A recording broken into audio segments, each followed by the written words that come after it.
Dr. Stephen Baskerville, thank you so much for joining me today.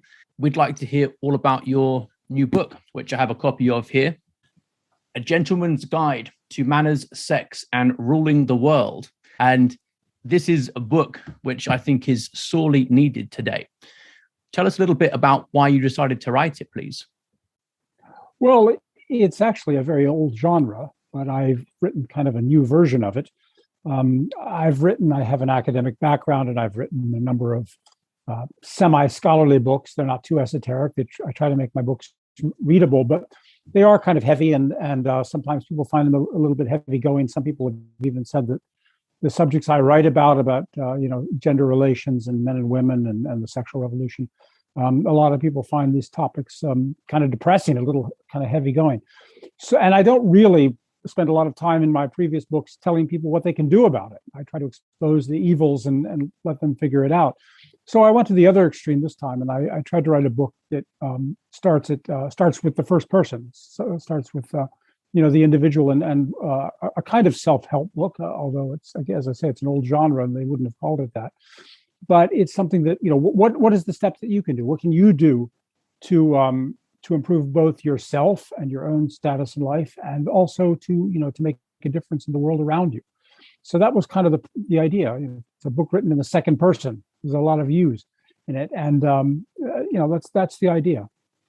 It's amazing how so much of the timeless advice is so timely now, and it's what people don't often hear, but I think need to hear much more often. And it's interesting that you can have a how-to book towards becoming a man. And one of the statements in the book that caught my eye was that manhood has always been something that must be achieved and proven, and it always will be. Now, why do you think it is that manhood has always been something that has to be achieved? You're not just born a man. Right, precisely. Well, it's the way we were made, in contrast to women in many ways. I think a man has to. There've always been rites of passage. There's always been an emphasis on achievement. Women look for men who have admire men who have achieved. Men are not so interested in whether women have achieved things. So it's a difference in the way we see ourselves. It's a difference in the way the world sees us, including the opposite sex. It's also true as we approach parenthood, and it's true, with mothers and fathers. In many ways, the mother is a kind of biological fact. She's the mother. Nobody can deny it. She has a strong biological attachment to her offspring. The father is much more a weaker biological connection, a connection that has to be established socially, and it has to be a matter of the father teaching, especially the older child. And weaning the child in some ways from the mother, and showing him how to become a man, and how to, or in some cases what to look for in a man. So it's much more a matter of looking for the things that you and achieving the things that you have to do to become a man. And a father is the same way. A father has he has to prove, he has to help his offspring grow up and become part of the larger world. Now, what would you say in response to people who argue that Simone de Beauvoir, for example, said that one is not born, but rather becomes a woman in the second sex? She famously proclaimed that.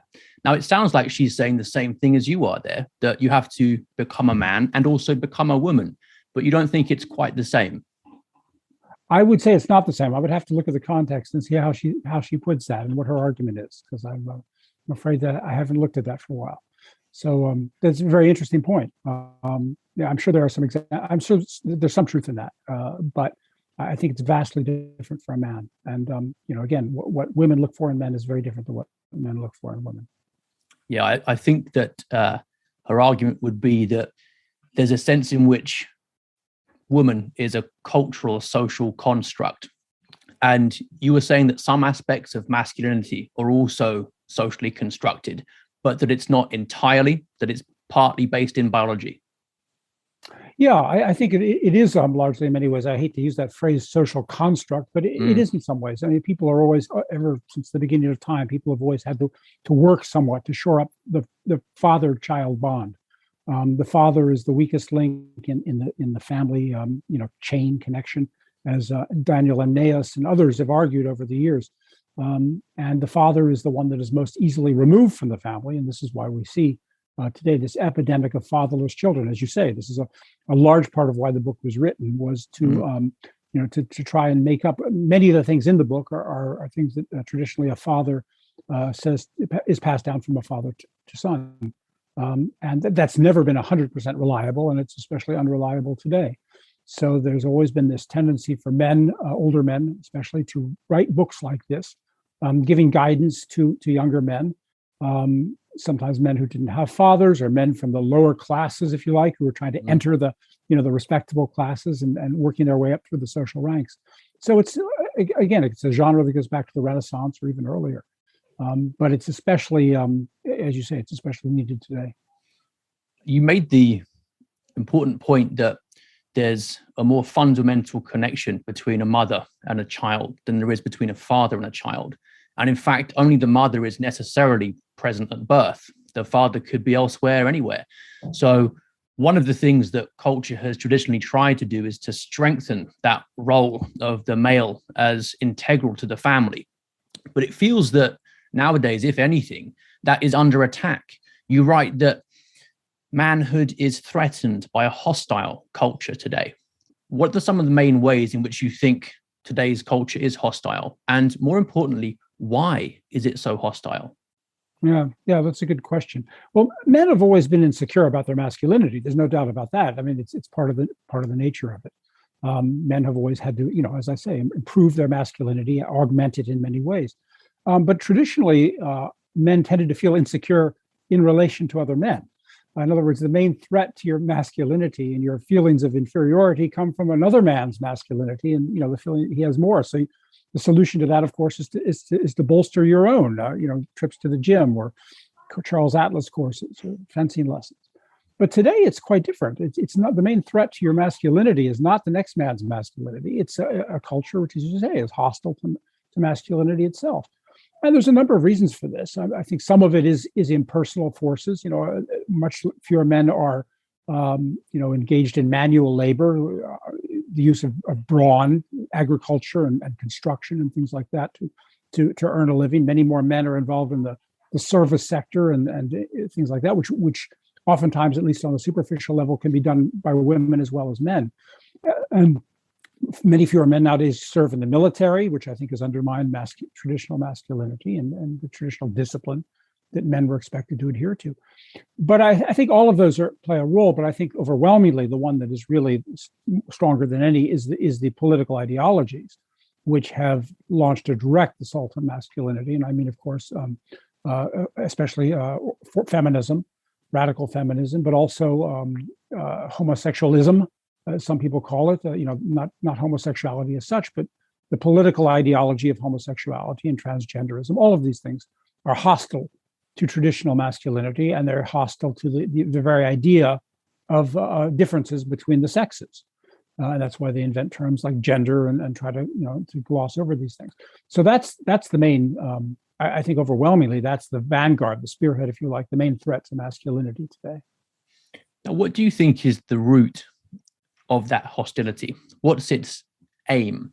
Because you can look we'll come on to this later, but you can look at Marxist ideology, for example, and you see that the desire to break down the traditional nuclear family is very high up on the list of aims.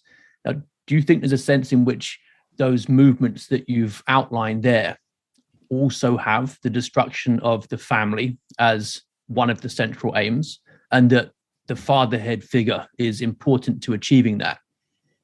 Well, absolutely, yes. I think that's very true. I don't have any doubt about that. There's a lot of weasel words about it, but I think that is the aim. I think if I were to break it down to one thing, I've spent a lot of my career studying political ideologies, and this is another one. And I think the bottom line with all political ideologies is power.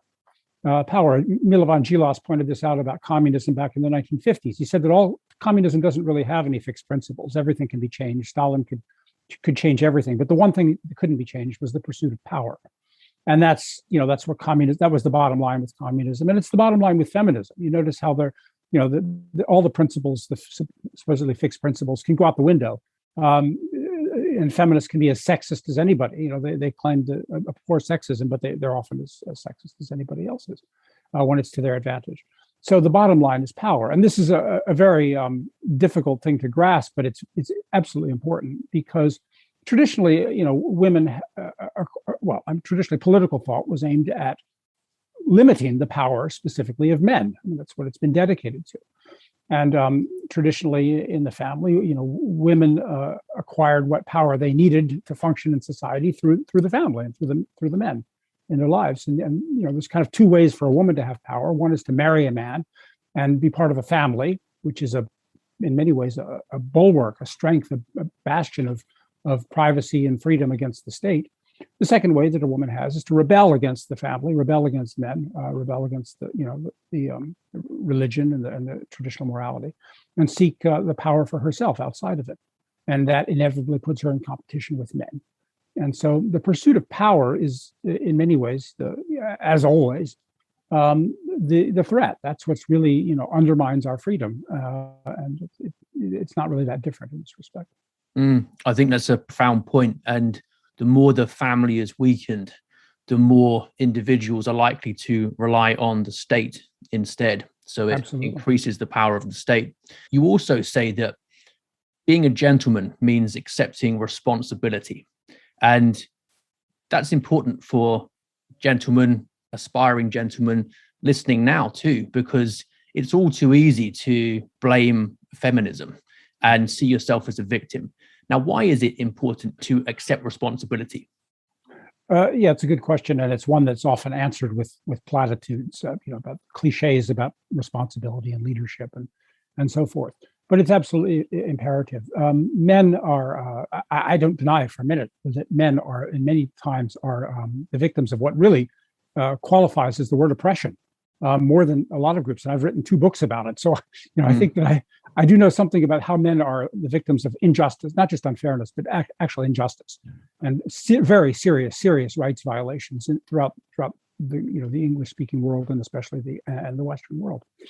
But having said that, I think it's absolutely imperative. Men cannot become the purveyors of victimhood. They cannot. One of the most debilitating indulgences for a man is self-pity, and I've seen this, and I'm not the first to say that. And it's absolutely men cannot become the mirror image of feminism. They cannot be just another group, clamoring for their rights or claiming to be victims. And this is the reason the subtitle of the book, I say it's a guide to ruling the world, because I argue that men are the natural rulers of society, of the world, in cooperation and with the assistance of women. Absolutely, in the family, but men are naturally the ones that are held responsible. They are the ones that are held responsible, even when it's not their fault. When things go wrong, for example, in the family, in the divorce, you can see this in the divorce courts. You can see this in domestic violence accusations. You can see it in rape accusations, all the way through our society. Even if the man has done nothing legally wrong, he is the one held responsible. The law holds him responsible. Society holds him responsible. And there's no avoiding that. I don't think you can even that. I don't think you can do anything about that. I think one of the men's rights movements are too often concerned with, making things equal, making things gender. They even use these terms borrowed from the feminists, like gender equality. And I don't think it works. I think men are the ones held responsible, and therefore men are the ones that have to make the decisions. King Charles I, shortly before his execution in 1649, he supposedly said, whoever fails in their duty toward me, I must bear the blame. This honor mine enemies have always done to me. And in a sense, every man is in the situation of a king, like Charles I. They are the ones held responsible for what goes wrong, even if it's not their fault. And so they have to. They can't run off to a welfare agency. If they don't make enough money, they can't get it from welfare. If they need protection, yes, they can call the police, but the police aren't going to care about certain things. So if it's just a man. People don't care about male victims of domestic violence very much. I think that's been proven. So a man has to start with himself. He's got to be responsible. He's got to be responsible for the turf that he is given, the territory that he is given in life. And that might just be himself. It just might be his dormitory room or his apartment. Or later on, it might become his wife and his children, his larger family, his local community, his workplace. his colleagues. But whatever that piece of territory that he's been given by God, or whatever, however you want to put it, he's responsible for that. And so when I say it's a guide to ruling the world, I don't mean that every man should become a politician and order other people about. That's not what it's about. It's about simply accepting the responsibility for whatever turf you're given, however modest it is. It doesn't mean that you adopt political ideologies and tell the whole world what's wrong with it and have the solution for everything. It just means you take responsibility for what's closest to you, for those who you love, those who you like, those who touch your life. There's a reason king is called sire, and it's because of the two callings, king and father. Father is more primordial and profound, and the way he responded there shows that he felt a sense of fatherly duty towards his subjects and even towards his enemies. And your point about taking charge of the territory that is allotted to you is what we see throughout human culture.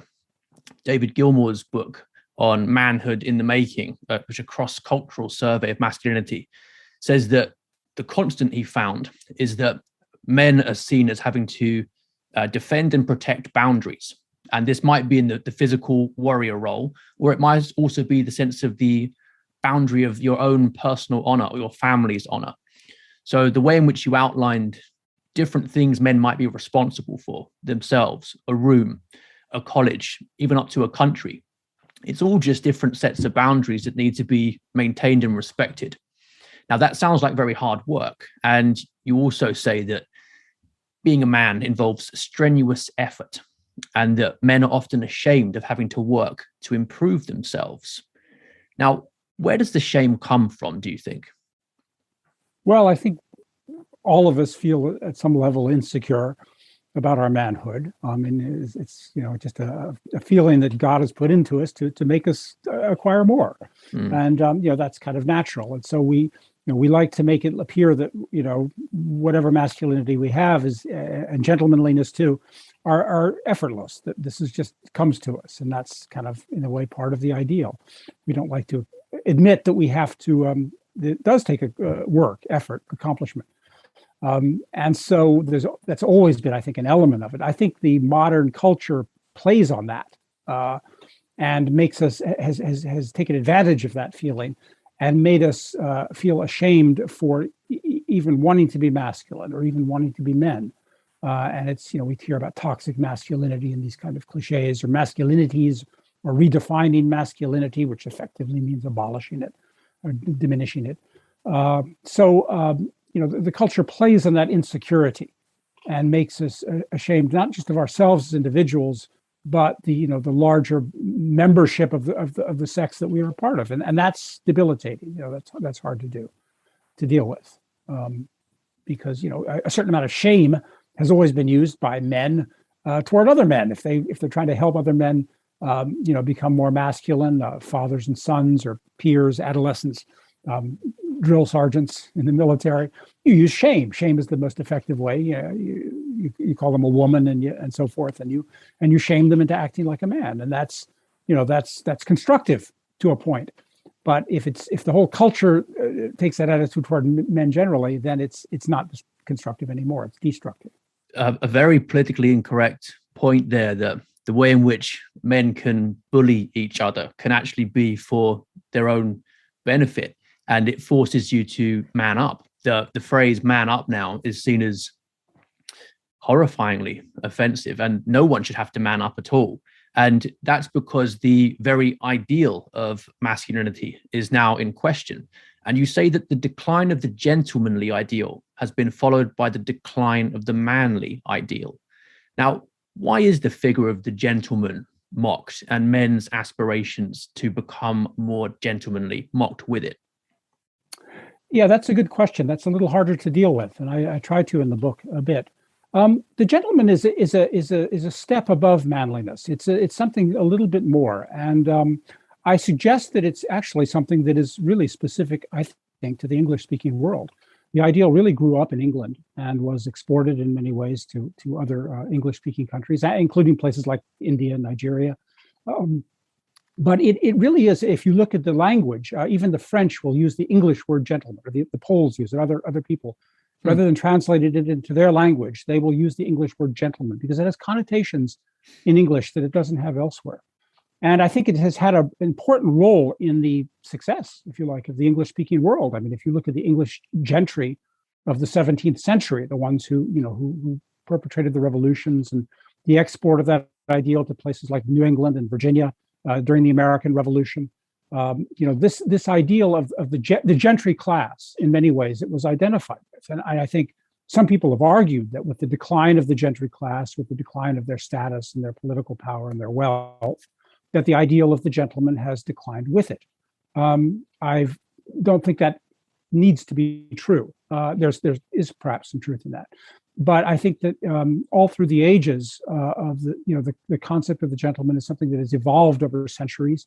It's something that's always been challenged by people who wanted it to be more than just a class identification. In other words, if you look at the novels of the 19th century of Jane Austen and Thackeray and Dickens, one of the big themes is that the gentry class, the members of the men who are identifying themselves as gentlemen, aren't behaving like gentlemen.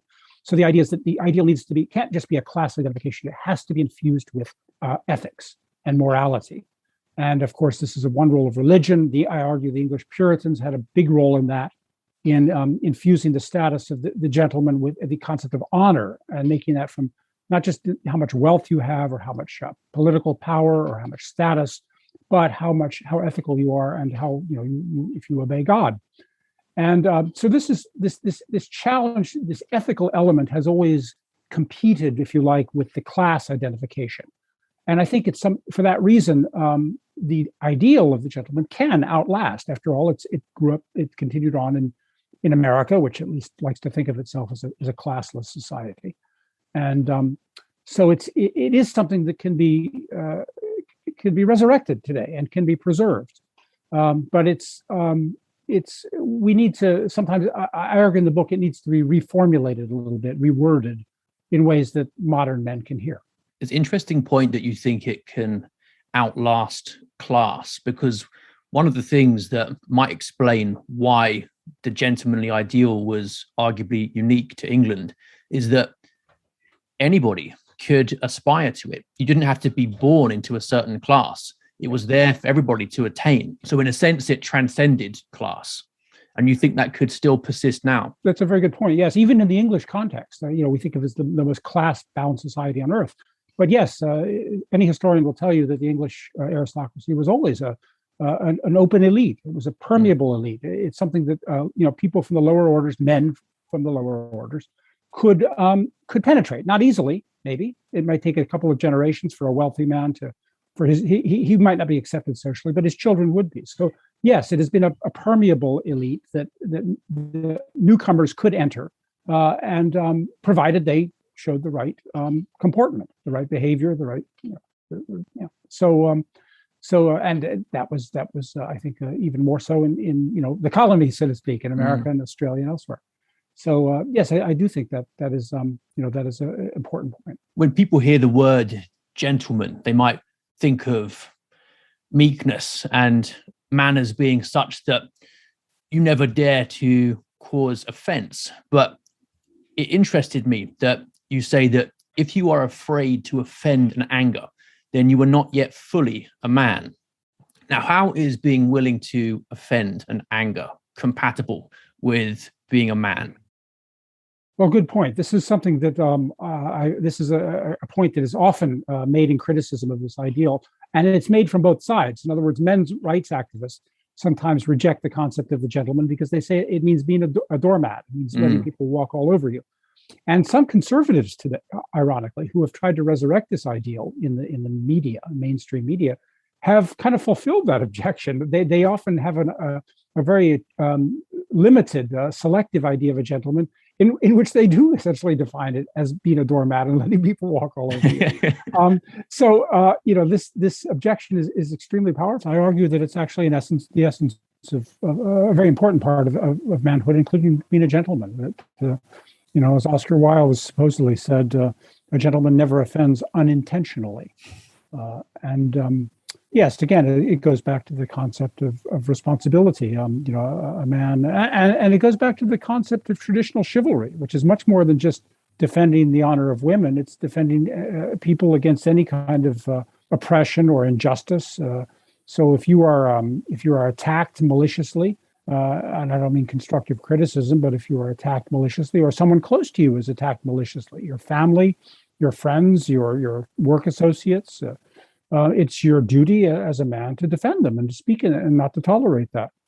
And it doesn't mean, I hasten to add, it doesn't mean that, again, that you launch a political ideology and claim to be the champion of all of the oppressed of the world, from the safety of a group. It means that you defend actual individuals, who have been wronged, and you do it oftentimes at the risk of unpopularity or at the risk of danger. And it's different to defend the welfare, the honor, if you like, of individuals than to speak in abstractions about all of humanity. But that's often what a man must do. Yeah, and sometimes pay a high price for it. And you say that your first duty is to protect yourself, your family, and others close to you. And that idea of the protector role being the core of masculinity is what you see in anthropology as well, and from an evolutionary angle. But that is what is given up if you are loath to offend or to anger. So it's a really serious failing, and arguably it's actually led to further encroachments from these hostile ideologies into some of the main educational institutions than might otherwise have happened if people had been willing to defend the boundaries of those institutions more forthrightly. Yes, you've touched upon something quite that I have addressed myself in a number of writings. Actually, we see a lot of diffidence today on the part of institutions that have previously been dominated by men. And you mentioned educational institutions, the universities especially, which are not just for education; they are also for intellectual leadership in the society, and they are oftentimes quite silent. The academics in them, even though they have an enormous amount of paid leisure. They oftentimes don't use that to record, to speak on record about the ills and the injustices of the day. The church, I think, is another institution which has failed terribly to defend itself, to defend its own turf, but also to defend its principles and to defend its members. And you could say the same, I think, about a number of institutions, including journalism, including the law. Learned institutions, I might add, institutions of where people make their living through ideas and through writing and through words, and they have not used those words, to defend justice and truth. And I think this is a serious failing. This is why one of the reasons I argue in the book that really the failing, what we lack today on the part of men, especially, is not physical courage. I see a lot of physical courage among men who risk their lives in places like Afghanistan and the Middle East. What I see lacking is moral courage. The military, by the way, is another institution I might have added there, which often shows, the members of which show enormous physical courage. But the leadership of the military is among the most feminized and abject institutions in our society today. It is highly, just cowardly, for lack of a better word. Moral cowardice, not physical cowardice. You say in the book that being a man has always meant being a leader, and it always will mean that. Now, unless we can recover this essential masculine leadership in these leading cultural institutions, it seems like we're going to be in for things getting even worse before they get better. Well, yes, I think that's true. There's never, others have pointed out that there's never been a society that has been a matriarchy, a society that is run by women, including there's never been a society in which the basic social structure has been the mother-child dyad without a father in the private home. So you're right, and I think there's many ways in our society that we see this diffidence today on the part of institutions which were traditionally led by men. And sometimes they're still led by men, but they're sometimes men with a rather feminine approach to things. Sometimes women are capable of showing more courage than the men, and that's certainly admirable. But we can't depend on that. Many women do show courage today, but they're not required to do so. That's the difference, of course. Men are required to do so. and if they don't, they're shamed for it. So that's the reason I think we have, if we want to have courage that's reliable, we've got to put men in those positions and expect them to act like men. For men especially, fortitude is arguably the most important of the cardinal virtues, because without it, you're not going to be exercising the others because you'll be too afraid to. The need for courage in those positions, it couldn't be more important. Right. And again, I take exception to some conservatives who themselves oftentimes scold men for not living up to the gentlemanly ideal. But sometimes many of these conservative spokesmen themselves are not always showing. They kind of draw the line. They criticize men, and they quite savagely sometimes. But you won't hear them criticizing women. So I think sometimes some of these conservatives are actually themselves guilty of some of the diffidence that that we see in throughout our society. Now, you've mentioned diffidence a couple of times there. And there are movements like, for example, the men going their own way movement. And it could be argued that they also show a kind of diffidence in that there's this leadership vacuum that men should be filling and stepping up to courageously. But the response, I can see why they give this response, given some of the injustices that men face. But the response is, we're walking away from it. You don't want us? Fine. We don't want to be wanted. And they think it's best just to forget all about the expectations on a man. What do you think of that movement? Right. Yes. Like you, I can understand it in some ways. I mean, I think they've been unfairly criticized in a lot of ways by cheap shots, both by the feminists on one side and by the conservatives on another side. As far as their factual assessment of the situation, especially when dealing with divorce courts and child custody and these types of things, their assessment of the situation is 100% accurate. I mean, there's nothing, you can't fault them in the least in their objective approach to what they see. And I would even go so far as to say that, basically what they've organized, as you say, is in different degrees, different levels, a kind of strike against marriage, or sometimes a strike against women, a strike against having children. They're just, as you say, they're withdrawing from the society. And, I will even go so far as, the purpose of a strike, if you're going to engage in a strike like that, the purpose of the strike is to gain leverage and change things. So I can even understand, them organizing the strike if they think that it's going to make a difference and wake people up, shock people into understanding, these injustices in the courts and elsewhere against fathers and men have got to change, because they do have to change. They're simply not functional. So as a political strategy, as a social strategy, I can understand doing that. As a permanent lifestyle, a choice of simply renouncing once and for all women, children, marriage, reproduction, I think it's at the least sad, and I think it's I don't think it can work, and I think it's they're denying something of themselves. I mean, we are put on this planet, among other reasons, to we have an instinct to reproduce, to have children. We are naturally attracted to the opposite sex. Men have, as I've argued, a natural role in society of leadership. That demands that they not withdraw in the face of the enemy, however overwhelming the odds and however powerful the enemy is. And in a sense, to withdraw from the battle before it's even been engaged is cannot be classified as a manly or gentlemanly approach to things. And so sometimes I don't have an answer to them in terms of the efficacy, except that this is what men have always done. Men have always stood up against overwhelming odds. As people like Kipling and Tennyson and others have pointed out. And if that's the tragedy of manhood, well, I think we have no choice in some ways but to embrace it. But I think that, having said that, I think that men have much more leverage than they think they have. I don't think men today are helpless. I think that they've embraced too much of the culture, of the rebel culture. One of the things I argue is that men cannot be mirror images of the feminists, but also even more than that, men cannot be in a state of permanent rebellion. We all go through rebellious stages in our lives, mostly in adolescence. And it's the role of our fathers to teach us how to channel that rebellion into constructive leadership, constructive activity.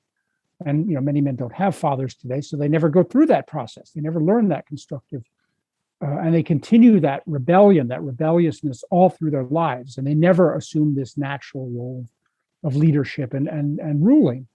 And I argue that this is very counterproductive. I think if men did adopt this attitude of ruling, that they have more leverage than they think they have over not over women, over society. That if they use the leverage that they had and renounce the desire to rebel, to be a mirror image of the feminists and other rebels, and sit and assume their natural role of responsibility, I think they would have more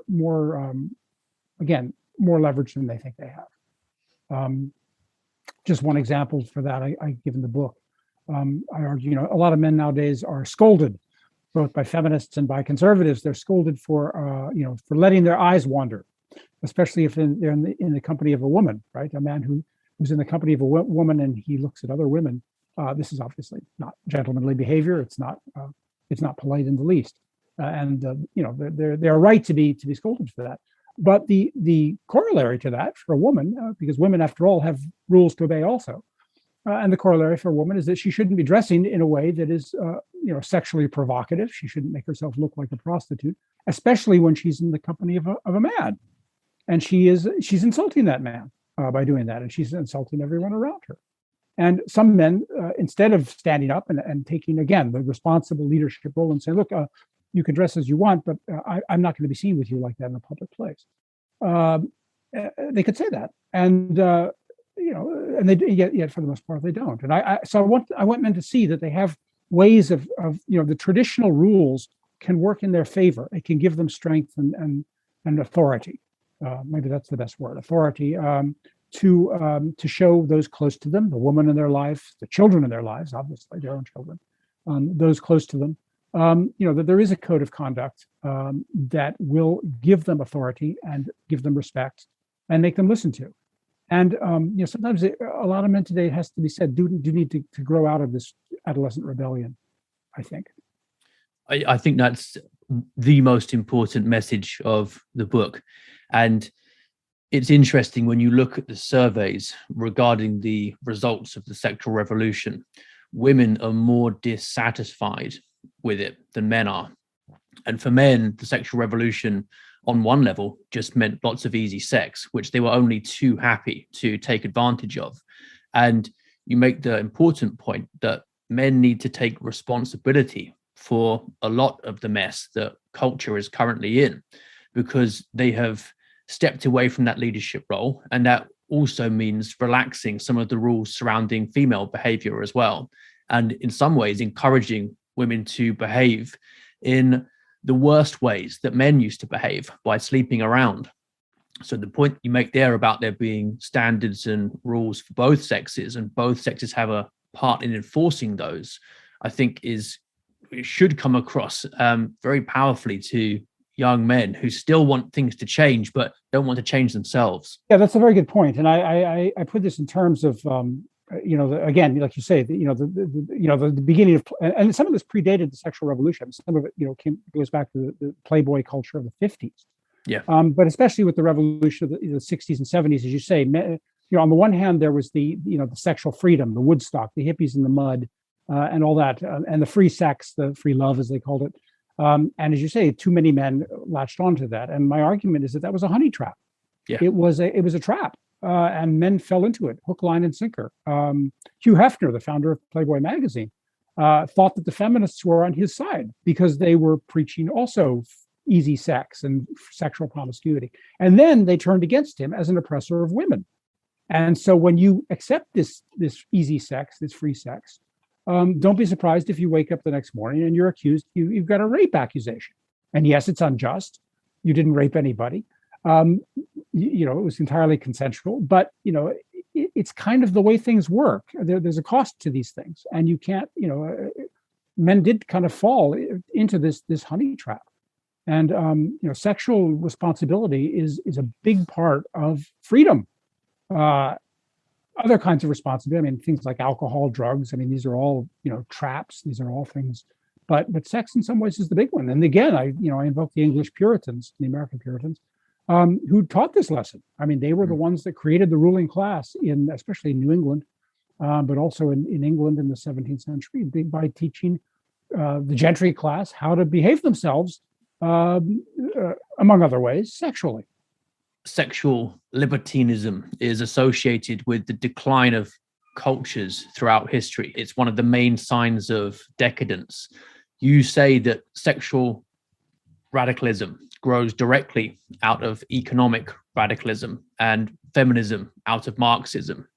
And that was paired with an interesting insight that sexual self-control lies at the foundation of every successful civilization. Now, to attack the foundations of a civilization can be done very effectively through dismantling sexual self-control. Would you agree with that? Yes, I would very much so. I think this is true. And you look at, I mean, some societies have taken it to extremes.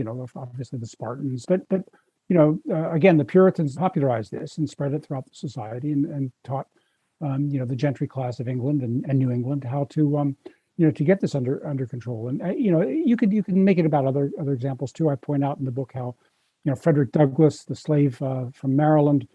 He eschewed alcohol. He renounced all alcohol because he knew that that alcohol was given to the slaves to at Christmas and other times to prevent them from running away or plotting insurrection. So he knew again, that I mean, to invoke the cliche that self-government requires self-control.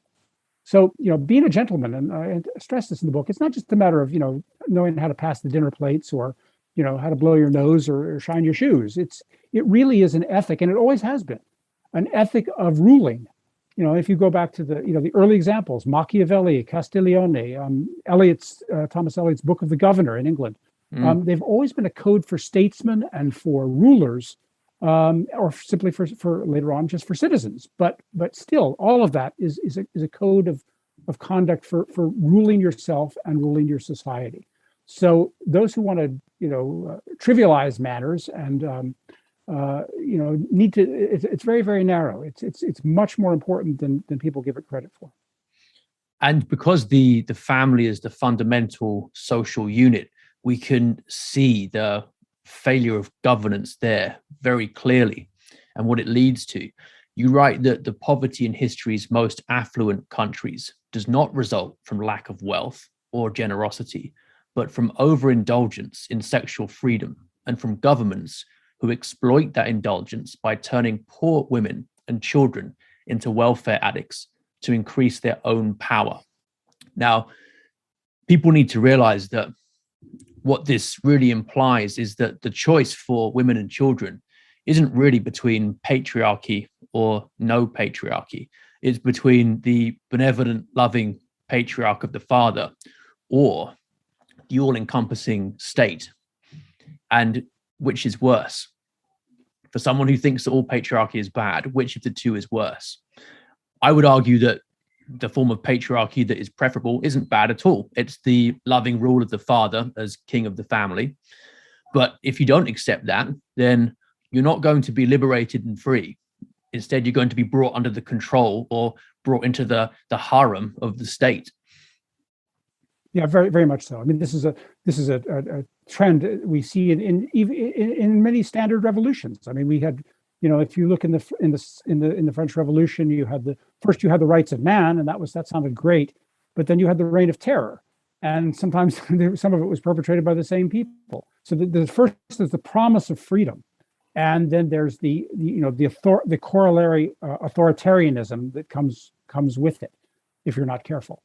And as I've pointed out, this has been the sexual revolution has been this way for men because it's been this kind of honey trap of sexual freedom followed by criminal accusations of harassment and rape and various things. But you're right; it's also a trap for women in many ways too, and children. They too, it's peddled, it's advertised as freedom, sexual freedom for women, but they too are under the authority of the state.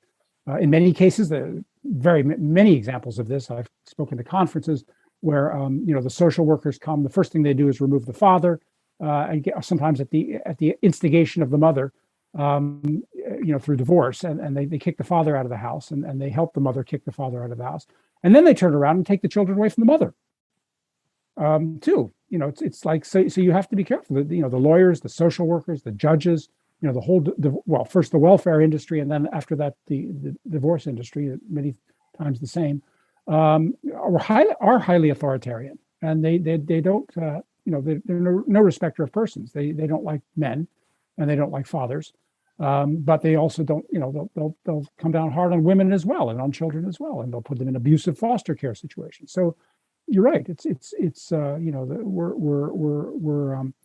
in many ways a kind of honey trap for everyone. It's interesting to think about what happened after the Bolshevik Revolution, when Alexandra Kollontais' feminist reforms were introduced, and in particular, alimony laws were abolished, and divorce became essentially so easy that it skyrocketed, and it led to lots of women and children starving in the streets with fathers who weren't required to support them. And the children ended up resorting to prostitution to survive. And the Soviet system quickly realized the big error that had been made by introducing these reforms. The men who drafted Kollontais' new laws, many of them were shot. And then the old, stricter laws regarding divorce and the family were put back in place. But it took a long time for the damage to be undone. And Gorbachev, right at the end, was trying to introduce the return to the family movement. So it's been tried before, and people should learn from history that way tragedy lies. But it seems that people aren't willing to learn the lessons of history.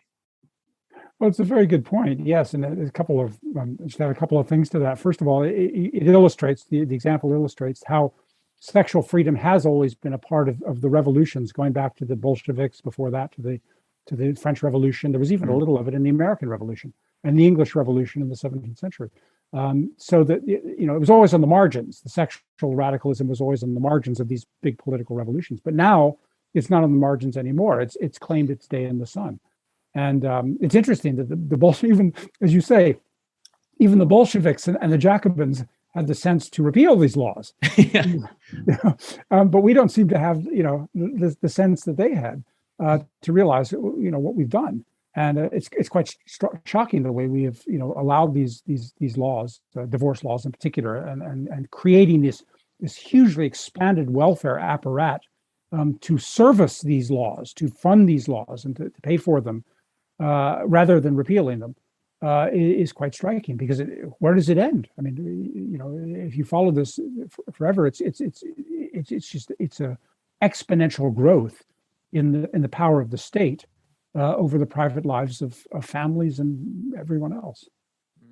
You make the important point at the end of your book that being a gentleman is about standing your ground as a man, a father, a husband, and a citizen. What do you think are the ways in which men should be standing their ground but aren't? You point out that Christian colleges, for example, seem only too ready to find reasons to capitulate to the ideologies that are hostile to them.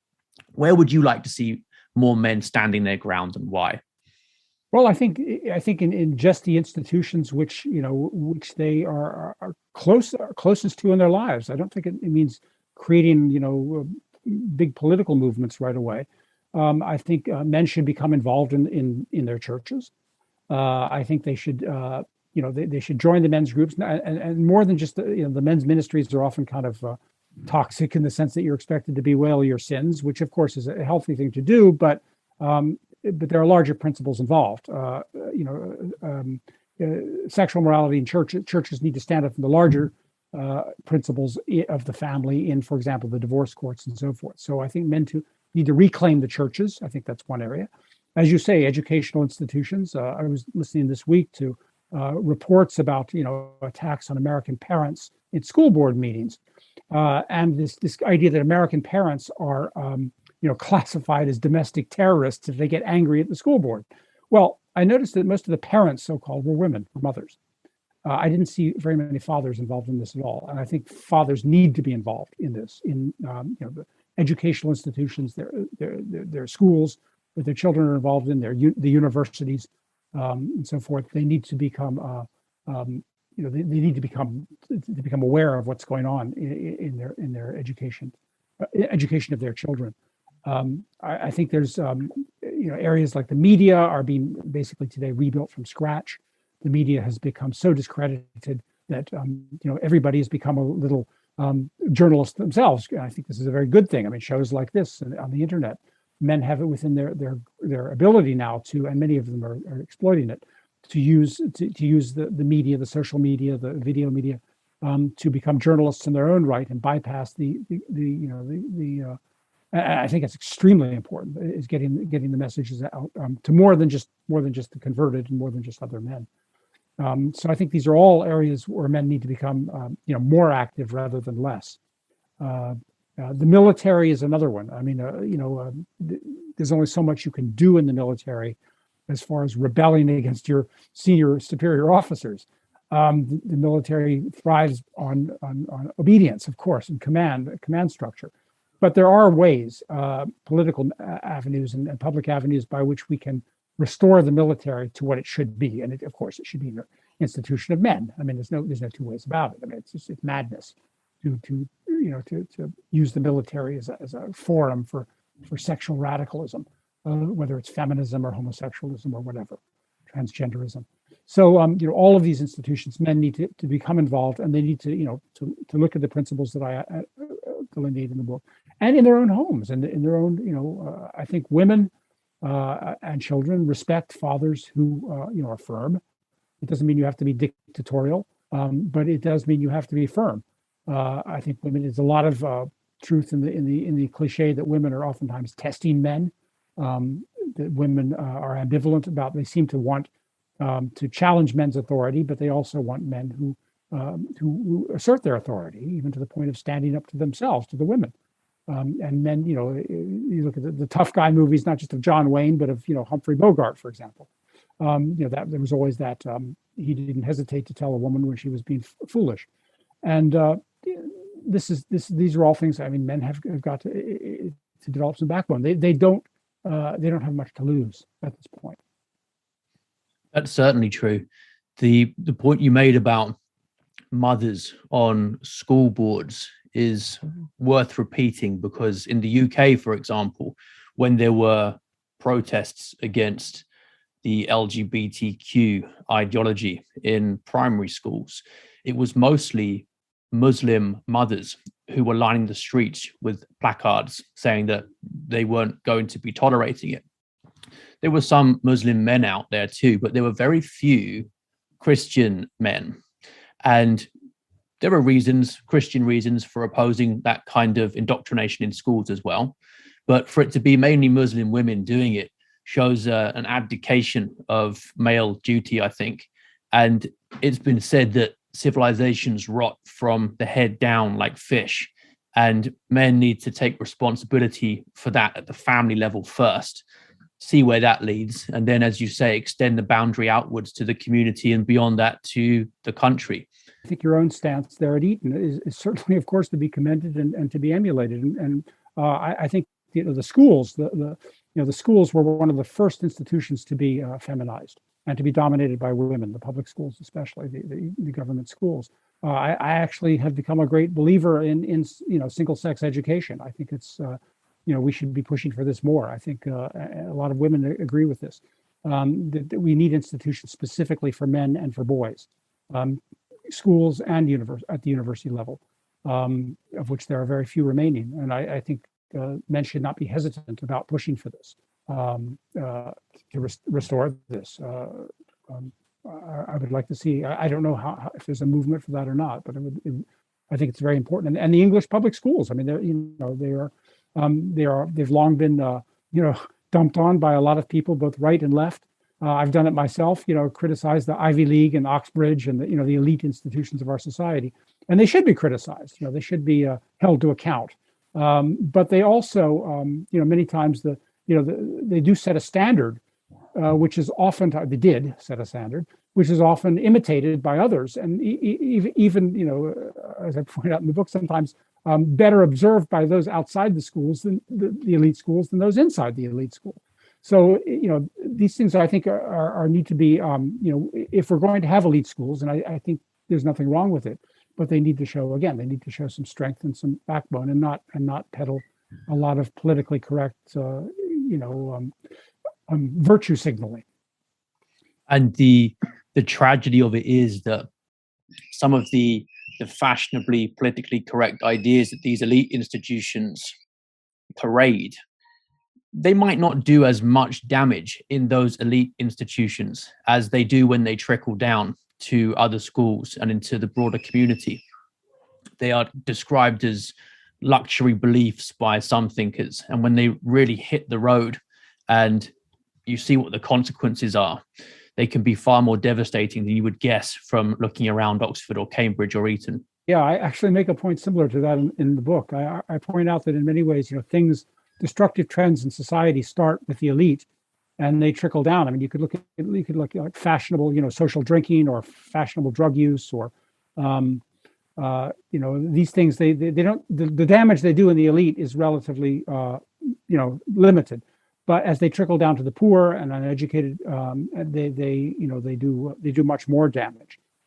Sex is another one, of course. Recreational sex is another one. The mass proliferation of single-parent homes.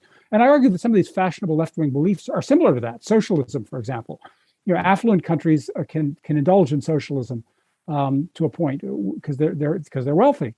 When countries in Africa or Latin America engage in socialism, it often means mass impoverishment and even violence. Setting a good example is more than a cliche. It's something, it is a matter of leadership, and men especially, I think, need to be conscious that what they do, the world is watching in some ways, and what they do does have an impact, sometimes a very destructive one. The world certainly is watching, and we're at the point now where not only single-sex schooling is threatened, but also single-sex toilets. Such basic things are now being threatened.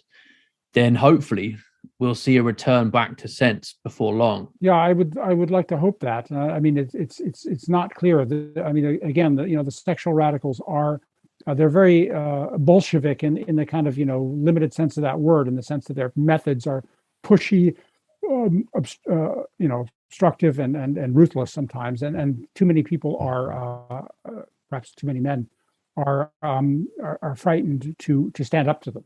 And I think the numbers, if all the men in our society were to stand up to the sexual radicals, they would be defeated easily. If all the men who've been through the injustices of the divorce courts were to stand up and vocally organize, they would have huge political power. They would have huge power to take back their rightful place. Not only to get access and custody of their children, and put an end to this divorce racket, but to get a larger authority, moral authority in the society. So they've got to find a way to do it. It's the potential, the power is there, and the moral authority is there, and they've just got to it's got to be. We've got to put aside the bread and circuses, and take command of what's really important. Varlam Shalamov, the Russian short story writer, said that the most important thing he had learned from his time in the Gulag system was that the world can be divided not into the good and the evil, but into the cowards and the non-cowards. And cowardice might feel like it's the safe option in the short term, but it's not going to lead to a happy ever after, as even the informants in the Soviet system found out when they also ended up dead. So I think that is an important idea to return to, courage being the main thing that is required of people today.